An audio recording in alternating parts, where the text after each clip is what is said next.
Principle 5. Chronic pressure and the emergence of syndromes. Dr. Diaa Al-Din believes that the continuation of this ongoing struggle places the body under constant pressure, causing it to enter a continuous state of resistance.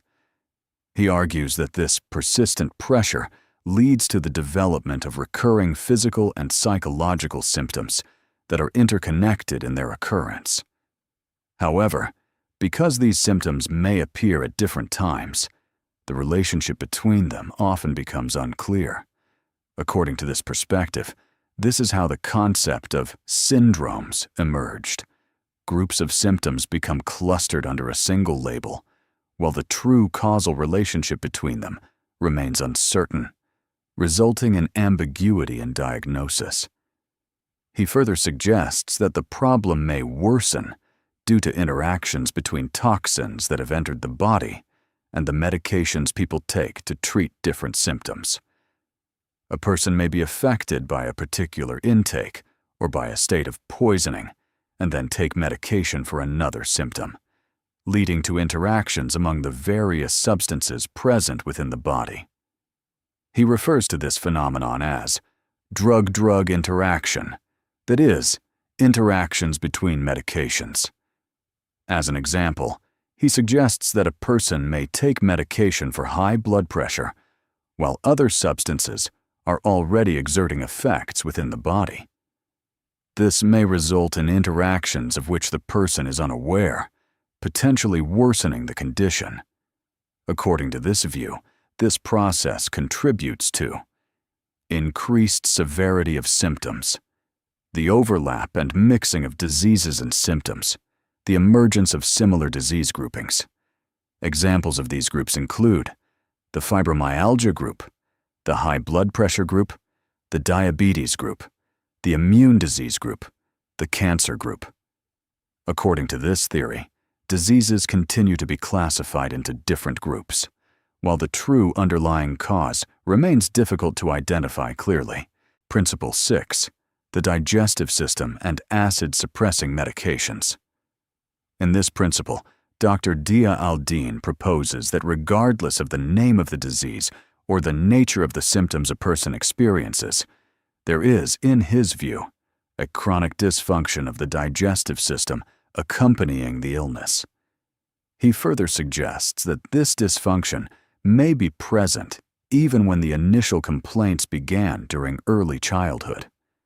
He also draws attention to the widespread use of acid-suppressing medications over recent decades, noting that they have become commonly used since around the year 2005.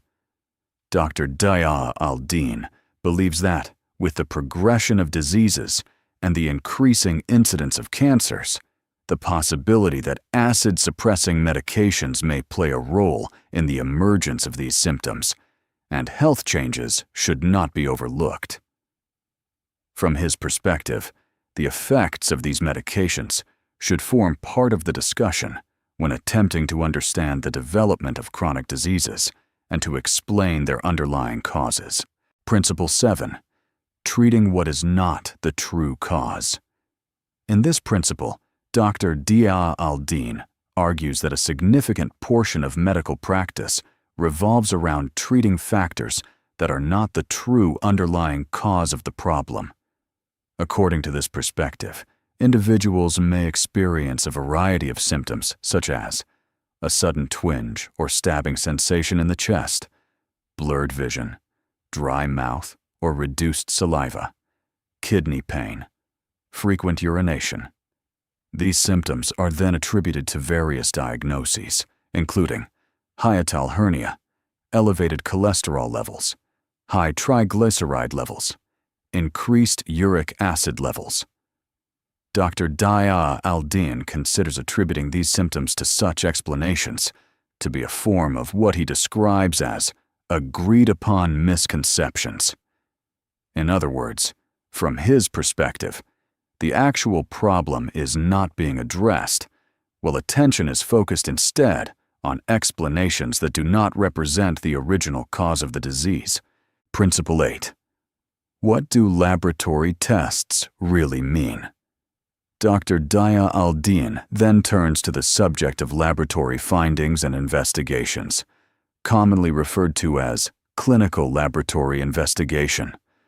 He argues that changes observed in these laboratory tests, such as elevated blood glucose levels, increased urea levels, increased creatinine levels, elevated uric acid levels, do not constitute definitive evidence that they are the direct cause of the symptoms experienced by the patient. Rather, he considers these changes to be reflections of a shift in the body's strategy as it responds to a continuous state of pressure and chronic stimulation. From this perspective, he proposes a principle that he regards as fundamental. The true cause is the one that, when removed, causes both the problem and the symptom to disappear. He provides several examples to illustrate this idea. If insulin is administered with the intention of lowering blood glucose levels, yet blood sugar continues to rise, then according to this view, elevated blood sugar was not caused by a deficiency of insulin. If insulin lowers blood glucose levels, but erectile dysfunction does not improve, then, according to this perspective, elevated blood sugar is not the true cause of erectile weakness or erectile dysfunction. He also presents another example concerning reflux disease. If a hiatal hernia is treated while reflux symptoms remain unchanged, then the hiatal hernia is not the true cause of the reflux. Likewise, if the infection is treated and reflux persists without improvement, then, according to this approach, the microorganism is not the true underlying cause either.